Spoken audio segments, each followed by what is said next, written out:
इस वीडियो में हम बात करने वाले हैं उत्तर प्रदेश से संबंधित कृषि नीतियों की और उत्तर प्रदेश में चालू योजनाओं की और उत्तर प्रदेश में सहकारिता से संबंधित महत्वपूर्ण योजनाएं सहकारिता हम इस वीडियो में चर्चा करेंगे।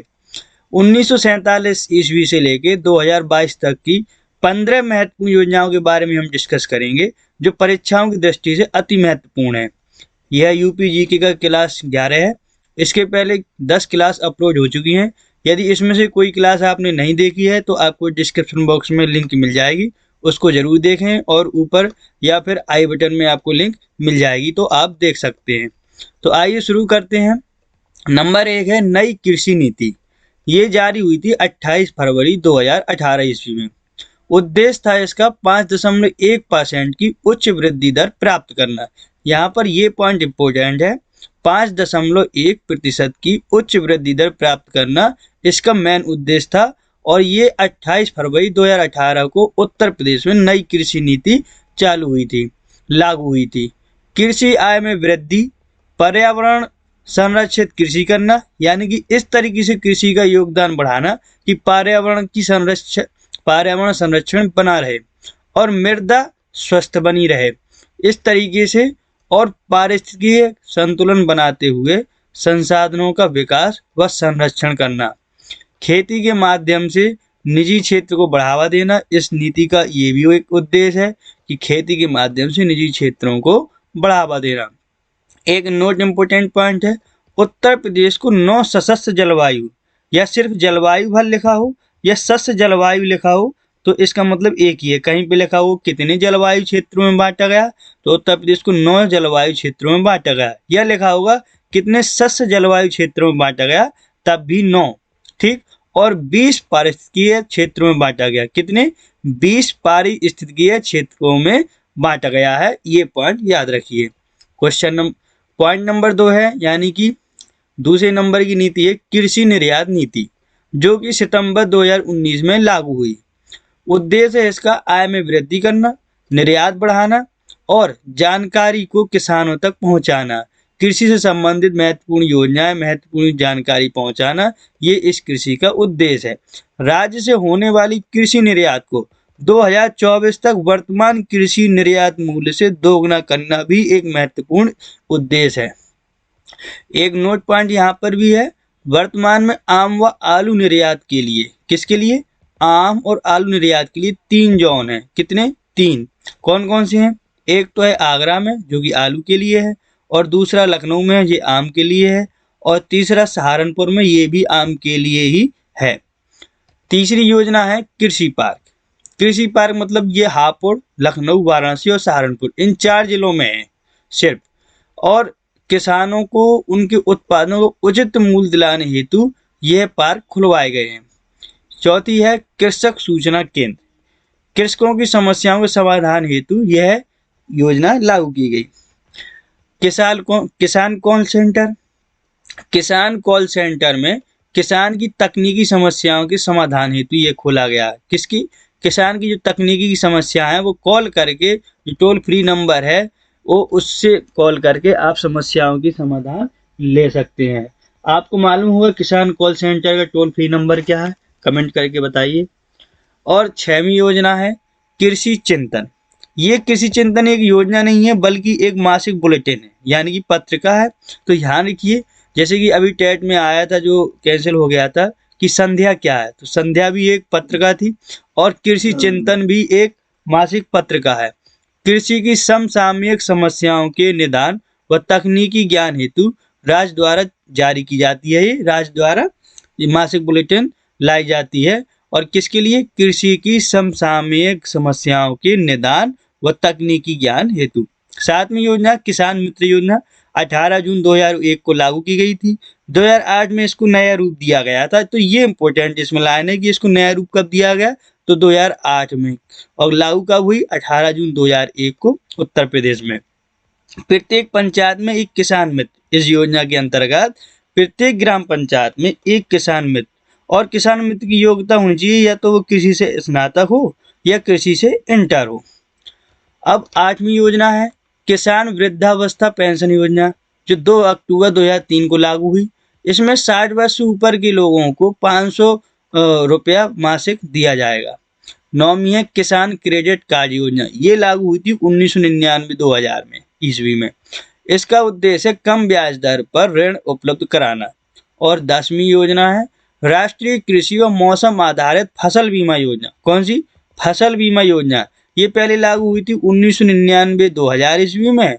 इसका उद्देश्य किसानों की रक्षा करना, यानी कि उनके ऊपर संकट आया किसी प्रकार का या उनकी सुरक्षा की दृष्टि हेतु ये योजना लाई गई थी। फिर 2010-11 में इसको संशोधित किया गया और संशोधित राष्ट्रीय कृषि बीमा योजना आई। फिर फरवरी 2014 में इसका संशोधन किया गया जब नई सरकार आई। ठीक है, तो राष्ट्रीय कृषि बीमा योजना व मौसम आधारित फसल बीमा योजना के नाम से अब संचालित है प्रेजेंट में। और इसका उद्देश्य प्राकृतिक आपदा, फसल की बुआई ना कर पाने और खड़ी फसल नष्ट हो जाए तो किसानों को बीमा कवर के रूप में वित्तीय सहायता दी जाती है। यदि किसी की फसल आंधी में उड़ गई या नष्ट हो गई या बिजली से जल गई या किसी भी प्रकार की कोई समस्या आ गई या उसने बुआई नहीं कर पाई किसी कारणवश, तो उसका जो है बीमा कवर के रूप में इसको वित्तीय सहायता दी जाती है। 11वीं योजना है उत्तर प्रदेश बीज विकास निगम, ये 15 फरवरी 2002 में लागू की थी। और 12वीं है ग्रामीण खाद्य बैंक, ये पूर्वांचल के कुछ जिलों और जैसे कि मिर्जापुर, सोनभद्र, चंदौली और गाजीपुर और बलिया, ये 5 जिले हैं तथा बुंदेलखंड के 7 जिलों में 2007 से लागू है। कुल मिलाकर हुए 12 जिले और 12 जिलों में कुल मिलाकर 500 बैंकें हैं और प्रत्येक बैंक में 40-40 लाभार्थी प्रत्येक बैंक से जुड़े हैं। सॉरी, 1 क्विंटल तक निःशुल्क खाद्यान्न ले सकता है इस बैंक से, जिसको 1 वर्ष की समान किस्तों में वापस करना होगा। 13वीं योजना है जैव उर्वरक उत्पादन केंद्र, ये 17 जैव उर्वरक प्रयोगशाला यहाँ पर खोली गई हैं। जैव उर्वरकों जैसे कि राइजोबियम, एजेटोबैक्टर, पीएसवी, इनके उत्पादन कर किसानों में बांटना इसका उद्देश्य है। 14वीं योजना है राज्य कृषि उत्पादन मंडी अधिनियम, ये 1864 ईस्वी में।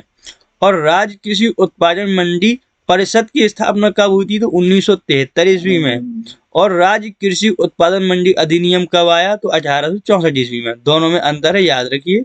1973 और 1864 ये उत्पादन मंडी परिषद की स्थापना हुई थी और ये उत्पादन मंडी अधिनियम है।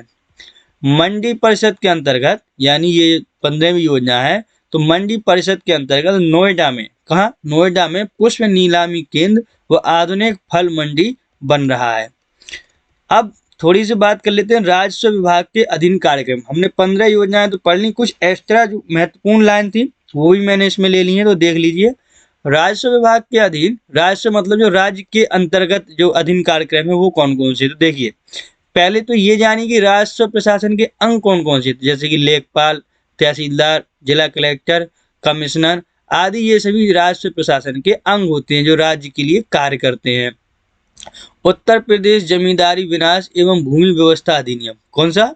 उत्तर प्रदेश जमींदारी विनाश एवं भूमि व्यवस्था अधिनियम, ये कब आया? 1950 ईस्वी में। और राज्य आपदा प्रबंधन अधिनियम, ये आया 2005 ईस्वी में।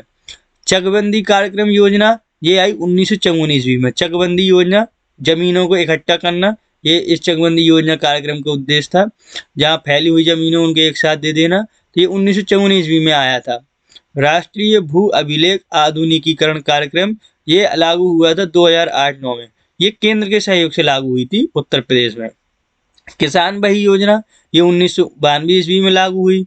पूर्व में, यानी कि पहले इसको जोत भाई या पासबुक के नाम से जाना जाता था, बाद में इसका नाम बदलकर किसान बही योजना कर दिया गया। तो ये भी एक इम्पोर्टेंट है, लेकिन क्वेश्चन बनेगा यहीं से, किसान बही योजना कब लागू की गई? तो 1992 ईस्वी में।